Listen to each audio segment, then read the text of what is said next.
Recording in progress. En direct sur l'île Mode.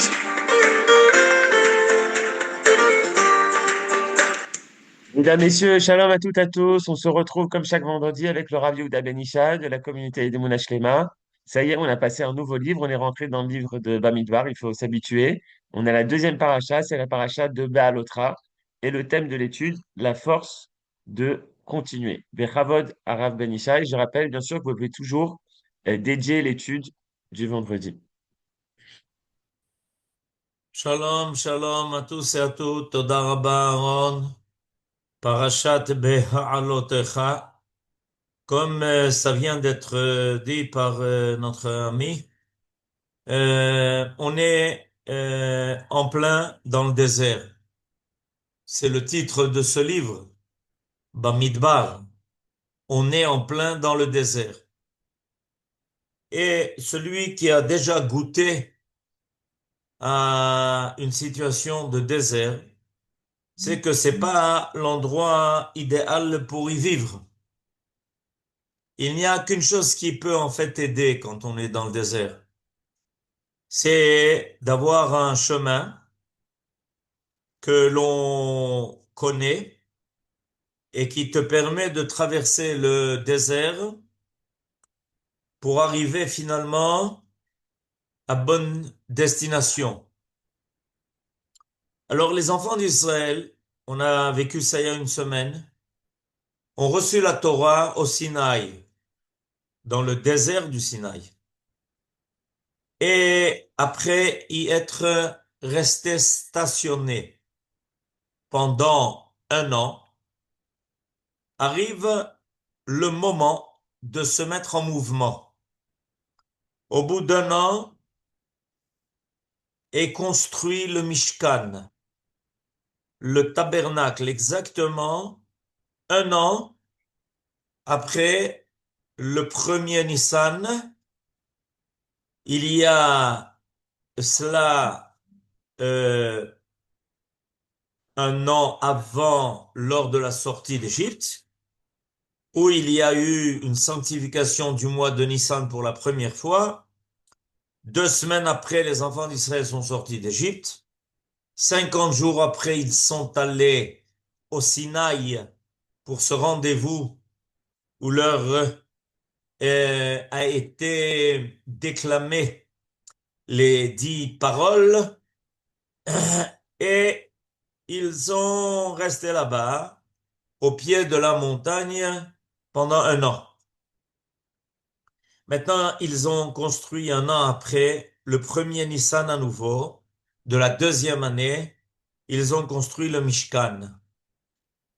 Et après ce temps passé là-bas, qui avait son importance, cette capacité d'intégrer une nouvelle condition, un nouveau statut, celui d'homme libre, qui avait acquis la liberté de l'esclavage, voilà que maintenant le peuple va devoir se mettre en route.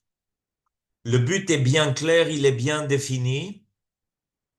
Et a priori, le périple dans le désert aurait dû être court. Il aurait dû être de quelques jours. Le but, évidemment, était d'arriver en Eretz Israël. Ça a été annoncé dès le départ. Dès le départ, le Ham Israël savait que sa sortie d'Égypte avait pour but d'atteindre Eretz Israël. Et donc voilà qu'on est maintenant, après 1 an au pied de la montagne du Sinaï, on est prêt à se mettre en route. On sait exactement comment cette marche va se faire. On sait exactement comment on va progresser dans le désert. Qui va être à la tête?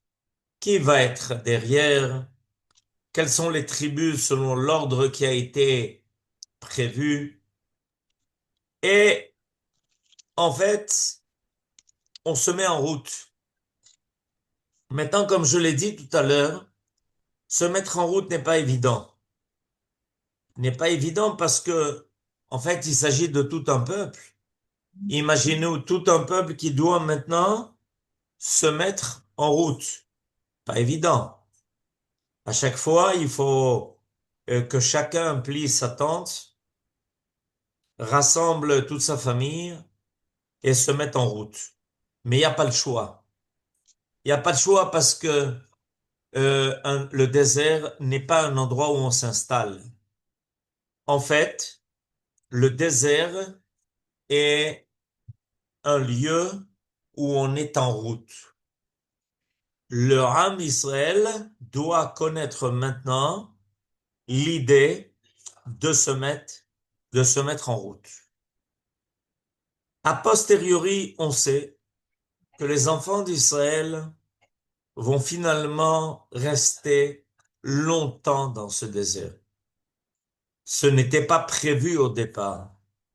Au départ, on devait rapidement franchir la distance qui nous séparait d'Eretz Israël, Eretz Zavat Chalav Udvash, y arriver, s'y installer et commencer la nouvelle histoire du peuple d'Israël. L'histoire de nos ancêtres qui y avaient déjà vécu, et maintenant l'histoire de leurs enfants, de leur descendance, qui devaient maintenant s'y installer. Pour combien de temps? Pour toujours. Définitivement. Deux choses n'étaient pas a priori dans l'histoire prévue. Le temps que nous allons passer dans le désert, 40 ans, et le fait que malheureusement, nous allions devoir sortir d'Eretz Israël pour partir en exil. Finalement, ces deux choses sont arrivées, mais Dieu nous a fait un stage. Ce stage, c'est ce que nous avons vécu dans le désert. Ce stage, c'est ce que nous allons passer d'étape en étape dans le désert. Et voilà que notre paracha, la paracha de Be'alotecha, est l'étape et l'organisation de cette marche. Et voilà que je voudrais mettre aujourd'hui l'accent sur le fait que Dieu a prévu les instruments nécessaires à cela. Alors, on va lire pour ça les versets les premiers versets du chapitre Yud, du chapitre 10. וידבר אדוני אל משה לאמור, עשה לך שתי חצוצרות כסף, מקשה תעשה אותם, והיו לך למקרא העדה ולמסע את המחנות.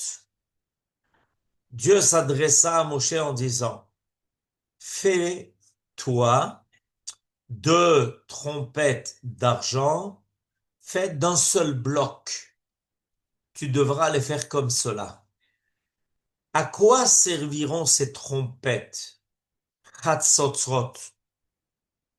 À convoquer l'assemblée et à mettre en marche les différents camps qui étaient les camps des tribus. Vetake'u bahen, verset Gimel. Veno'adu elecha kol ha'ida el petach el moed. Et quand on sonnera dans ces trompettes, toute l'assemblée se rassemblera à l'entrée de la tente d'assignation. Pasuk Dalet. Ve'im be'achat yitka'u. Et si on ne sonne que d'une des trompettes, Veno'adu elecha hanesi'im. Alors ça servira de signe à la convocation des princes, des chefs de l'assemblée, Raché Alphé Israël. Donc on a déjà deux signes pour deux rôles. Quand on sonne des deux trompettes, toute l'assemblée doit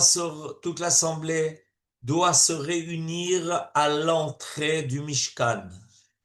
Et là-bas, Moshe pourra s'adresser à tout Israël.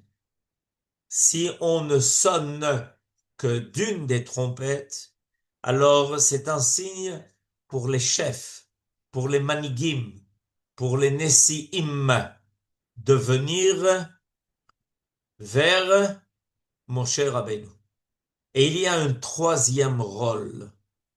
Il y a une troisième possibilité, verset He. Utka'atem teru'a venasu amachanot achonim kedma. Uteka'atem teru'a shenit venasu amachanot achonim teru'a. Achonim temana. Teru'a yitke'u lemase'em. La troisième possibilité, c'est qu'on ne se contente pas de faire une kia, mais qu'il y a aussi une teru'a, exactement comme pour le chauffard, et là, c'est le signe de se mettre en marche. Or, les sages font remarquer que tout cela ne se peut se faire que sur l'ordre de Moshe et ne peut se faire que du temps de Moshe, du temps de sa propre vie. Vers la fin de sa vie, même Moshe ne pouvait plus se servir de ces chatzotrot de kesef, d'argent, pour réunir les enfants d'Israël. Il y a ici un instrument très particulier, les trompettes. Mais ce n'est pas n'importe quelle trompette. Celle faite par Moshe, pour Moshe, et utilisée seulement sur l'ordre de Moshe. Il y a donc ici la force de Moshe Rabbeinu qui se manifeste à travers ces trompettes. Il faut savoir que chacun a un rôle, chacun a une énergie, chacun a aussi les instruments qui lui permettront de remplir la mission qu'il a reçue. Moshe Rabbeinu reçoit le rôle de guider Israël dans le désert. Mais ce n'est pas seulement une directive d'ordre géographique. Il ne s'agit pas seulement de montrer aux enfants d'Israël leur route.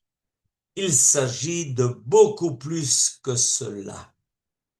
Il s'agit en fait de donner au Béné Israël la force de franchir toutes ces étapes. Et chaque étape avait un rôle. Les enfants d'Israël vont tracer ici dans le désert, par toutes ces étapes, ils vont tracer la future histoire du peuple d'Israël. Et pour ça, je voudrais maintenant vous citer un passage extraordinaire d'un des plus grands commentateurs que nous ayons de la Bible, qui fait partie de ces générations de géants, de ces sages qui étaient en Espagne. Il s'agit de Rabbi Avraham Ibn Ezra. Regardez, Rabbi Avraham Ibn Ezra, merci de nous montrer ce Rabbi Avraham Ibn Ezra. Là, on est revenu au verset. À la fin de ces versets qui parlent de l'emploi des chatzotzrot, de l'emploi des trompettes, on va lire ensemble maintenant le verset Yud. On a lu les premiers versets, Aleph, Bet, Gimel, Dalet, de l'emploi des Chatzotzrot. 3 emplois nous avons appris aujourd'hui. Et voilà que ce qui est marqué dans le verset Yud est tout à fait particulier. Ubeyom simchatchem, ubemoadechem, uberashei chodshechem. ותקעתם בחצוצרות על עולותיכם, ועל זבחי שלמיכם, והיו לכם לזיכרון לפני אלוהיכם, אני אדוני אלוהיכם. Traduisons. Et le jour de votre joie, et lors de vos fêtes, et à l'occasion des Rashi Chodashim, de Rosh Chodesh, de chaque Chodesh, Utkatem bachatzotzot alolotechem, vous sonnerez des trompettes lors des sacrifices qui seront offerts dans le Beth Amikdash, lorsque vous amènerez Korbanot Rola, Holocauste, Ve'al zivche shalmechem, et lorsque vous amènerez les sacrifices shlamim, ve'ayu lachem les zikaron lifnei Elohechem, et ça vous servira de rappel pour vous devant Dieu, devant votre Dieu. Ani Adonai Elohechem. Alors on a compris que dans le Beth Amikdash, on sonnait en fait et du chauffard et des trompettes lors des sacrifices qui étaient offerts, à l'occasion des fêtes, à l'occasion de Rosh Chodesh. Mais il y a quelque chose qui doit être élucidé au début de notre verset. En effet, au début de notre verset, c'est dommage qu'on n'ait plus le commentaire de Rabbi Avraham Ibn Ezra sous les yeux. Au début de notre verset, il est marqué Ubeyom simchatrem. De quelle joie s'agit-il? Quelqu'un m'a dit, mais il s'agit de la joie des fêtes. Je lui ai dit non, c'était inutile, parce qu'à partir du moment où il est marqué Ubemoadechem, on sait bien qu'il s'agit de sonner des trompettes lors des fêtes. Alors maintenant, rejoignons Rabbi Avraham Ibn Ezra. Ubeyom simchatchem ubemoadechem, lors de votre joie et de vos fêtes. Sheshavtem mi eretz oyev, lorsque vous reviendrez de là où vous étiez parmi vos ennemis. C'est-à-dire, en fait, Rabbi Avraham Ibn Ezra nous enseigne qu'il y a un temps où les enfants d'Israël vont se retrouver sur la terre de leurs ennemis.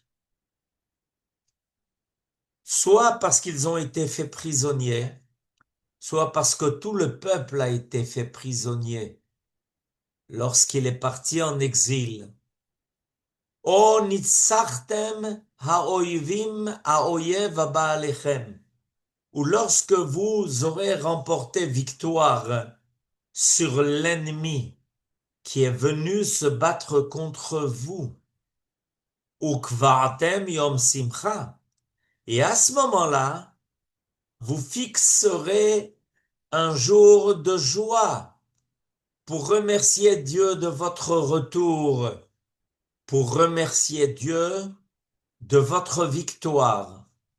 comme vous l'avez fait quand, qui met Purim, que lorsque vous l'avez fait, comme vous l'avez fait à l'époque de Purim, et comme vous l'avez fait lors de la victoire remportée sur Sancheriv, où le roi Chizkia a fixé 7 jours de festivités, parce que assiégés dans Yerushalayim, ils étaient persuadés qu'ils allaient tomber aux mains de leurs ennemis. Entre parenthèses, il est marqué, comme vous avez fixé une fête à Hanouka, comme vous avez fixé une fête, comme vous avez fixé une fête à Purim, comme vous avez fixé une fête à Hanouka, vous avez décidé de fixer des fêtes de joie. Alors regardez ce que nous dit Rabbi Avraham ibn Ezra. Rabbi Avraham ibn Ezra nous enseigne que, en fait, viendra un jour où à nouveau on voudra sonner des trompettes de victoire, des trompettes en l'honneur de notre victoire sur nos ennemis, en l'honneur de notre retour sur notre terre. Voilà finalement ce qui nous attend. Alors regardez dans ces versets, qu'est-ce qui nous est en fait rappelé? Qu'à l'époque du désert, Dieu avait remis à Moshe Rabbeinu les instruments qui permettaient à cette époque de diriger le peuple dans le désert, de les rassembler, de rassembler les chefs qui conduisaient l'assemblée, qui permettaient de donner la force de franchir toutes ces étapes. Et voilà que maintenant, à la fin de ces versets, à la fin de ces 10 premiers versets, nous est annoncé aussi ce qui arrivera à la fin des temps, lors de notre retour, lors du retour de notre exil, lors du retour de nos prisonniers qui se sont trouvés prisonniers, captifs chez nos ennemis. Il y a ici donc un lien qui est fait entre ce qui s'est passé à l'époque de Moshe et ce qui se passera et ce qui se passe devant nos yeux à la fin des temps. Pareil, de la même façon. C'est pour ça que je vous disais tout à l'heure que, en fait, profondément et sérieusement, ce que nous avons passé dans les déserts va commencer à nous forger, va commencer à nous préparer, va commencer à nous faire connaître les étapes de notre histoire. Qu'est-ce qui va nous guider? Qu'est-ce qui va nous servir? Alors, ce qui va nous guider d'abord, c'est la force de Moshe. Le fait que Moshe est cet homme extraordinaire qui est sans arrêt guidé par la parole divine. Il faut, pour guider un peuple, il faut quelqu'un qui soit inspiré, quelqu'un qui sache non pas le but géographique du périple, mais le rôle qui est à assumer, la mission qui est à accomplir et à remplir. Et Moshe Rabbeinu était précisément l'homme qui était complètement inspiré par cela, qui avait reçu de Akadosh Baruch Hu exactement le contenu de toute l'histoire d'Israël, de son début jusqu'à la fin. Depuis la sortie d'Égypte jusqu'à son arrivée, jusqu'à son arrivée définitive. Pas seulement son arrivée pour une première fois en Israël, mais pour son arrivée à la fin des temps, pour son retour en Israël, comme nous l'a indiqué Rabbi Avraham ibn Ezra. Mais il y a quelque chose qui doit être sans arrêt au cœur de notre histoire. Et ça, ce sont les versets qui vont se trouver plus loin dans ce chapitre-là. Et ces versets-là, ils ont quelque chose de très particulier. Celui qui verra ces versets, qui clôturent le chapitre Yud dans le Sefer Torah, sera étonné d'y trouver deux versets, le verset 35 et 36, Lamed et Lamed Vav, entre parenthèses. Mais ces parenthèses sont deux lettres. La lettre Nun, Vayehi bin Aaron. Merci, Toda Rabba. Vayehi bin Aaron. Vayomer Moshe. Kuma Adonai. ויפוצו אויביך, וינוסו משנאיך מפניך, ובנוחו יאמר, שובה אדוני, רבבות אלפי ישראל. Alors, regardez, à la fin de ce verset, vous voyez, vous avez un nun qui enferme ces versets.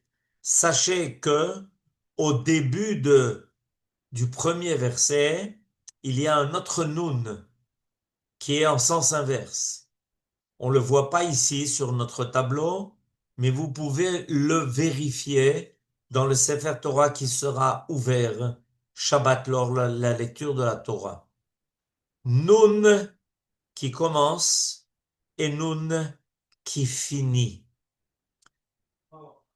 Le Rav Moshe David Vali, élève du Ramchal, dit que ces deux Nun, ces deux lettres Nun, sont en réalité le cadeau que Akadosh Baruch Hu fait au Am Israël de l'accompagner partout où il va, partout où il ira, quoi qu'il arrive, parce que au Sinaï, il a dit Nahase venishma. Le Nun de Nahase et le Nun de Nishma. Akadosh Baruch Hu veut rendre au peuple d'Israël un chesed. Il veut rendre au peuple d'Israël ce qu'il a déclaré au Sinaï, qu'il sera toujours attaché à son Dieu et il sera toujours attaché à la Torah qu'il lui a donnée. Ce que nous avons vécu exactement il y a une semaine, le vendredi passé à Shavuot, Naaseh venishma. Et maintenant, Akadosh Baruch Hu dit, vous l'avez dit au Sinaï, vous l'avez dit à un endroit qui était une montagne, qui elle ne peut pas bouger, qui elle ne peut pas se déplacer. Maintenant, je vais vous récompenser. À partir de maintenant, là où vous irez, là où vous allez, je vous accompagnerai. Vayi bin Aaron vayomer Moshe.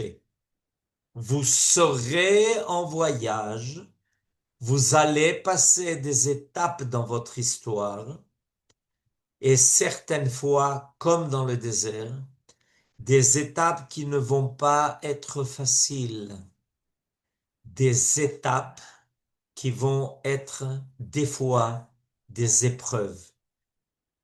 Mais ne vous inquiétez pas, vous serez toujours accompagné. Vayi binsoa Aaron, Vayomer Moshe.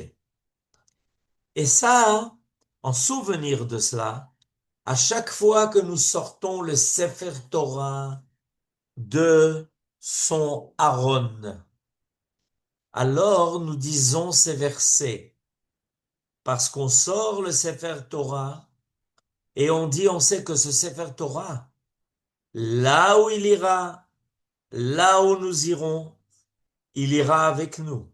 Là où il ira, nous irons après lui.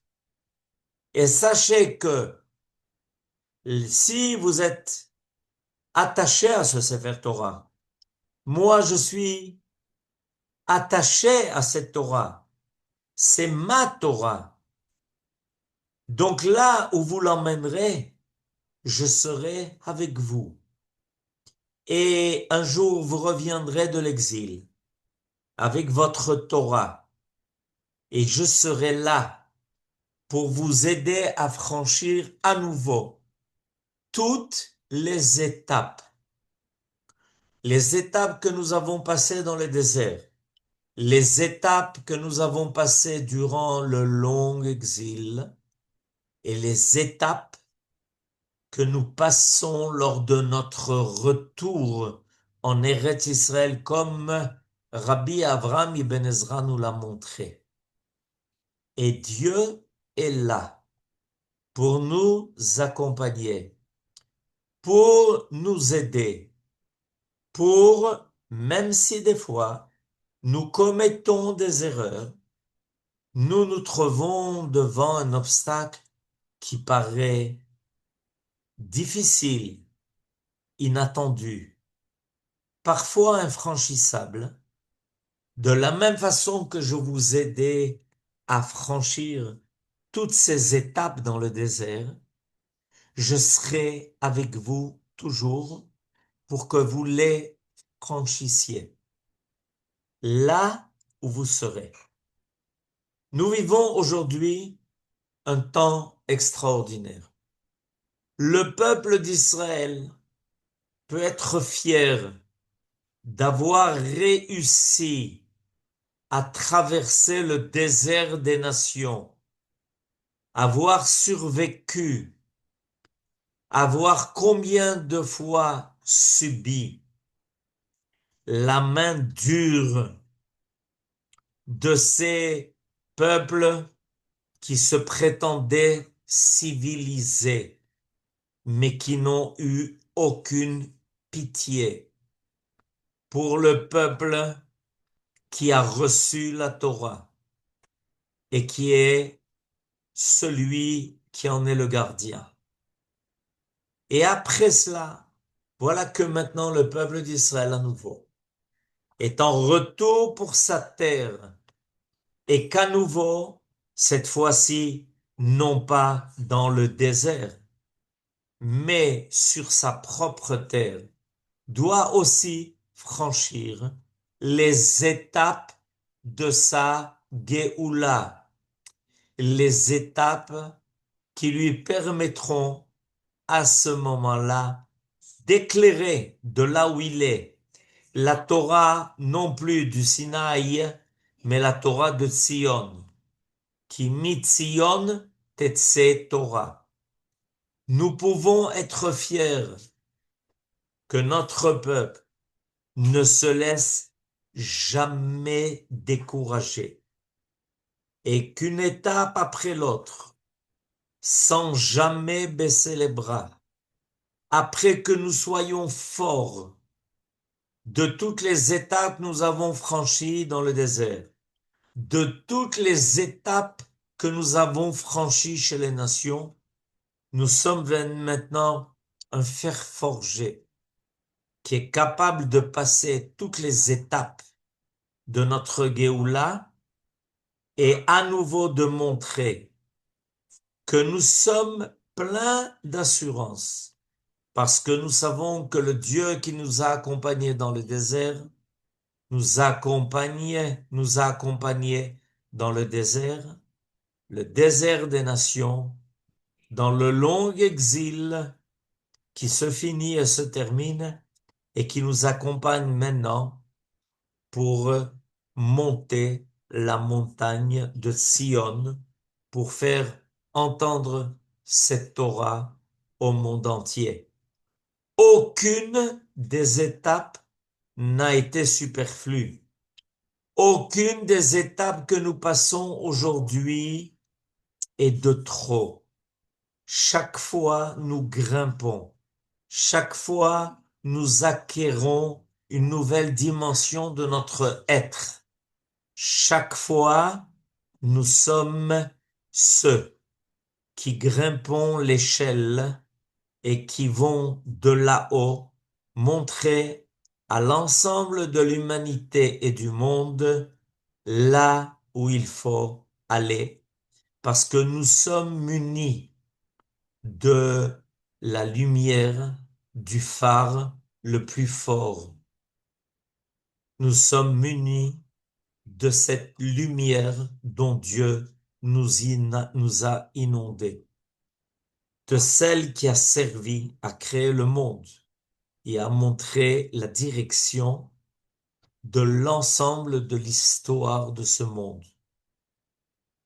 Soyons réconfortés. Dans les prochaines parachiotes, nous allons rencontrer des étapes, des fois difficiles, avec des épreuves qui, des fois, vont peut-être nous secouer. Et on va se demander, mais comment les enfants d'Israël vont continuer cette histoire extraordinaire? Réponse, ne vous inquiétez pas. Regardez, on est là, on a réussi. On a réussi à franchir toutes ces massaot, tous ces périples. Et le peuple d'Israël n'en sort que plus fort et plus grand, comme toute personne qui a passé un grand périple et qui est content de rejoindre ce qui était prévu pour lui comme projet déjà par Dieu lors de sa création. Shabbat Shalom. Shabbat Shalom. Besorot Tovot. Shabbat Shalom. Pour ouvrir les micros. תודה רבה, Oui. שבת שלום מבורך. Shabbat Shalom, Shabbat Shalom Mevorach. Bonsoir, Shabbat Shalom. Mais Shabbat dites-moi, Shalom Mevorach à tous et à toutes. je Shabbat suis Shalom. pris, j'ai eu des Brakasha, coupures. Shabbat Shalom. Est-ce qu'il y a une coupure? Brakasha, Shabbat Shalom. Shalom. M'entendez תודה pas? רבה. Brakasha, תודה Shabbat רבה, Shalom. Shabbat Shalom. Shabbat Shalom. Est-ce qu'il y a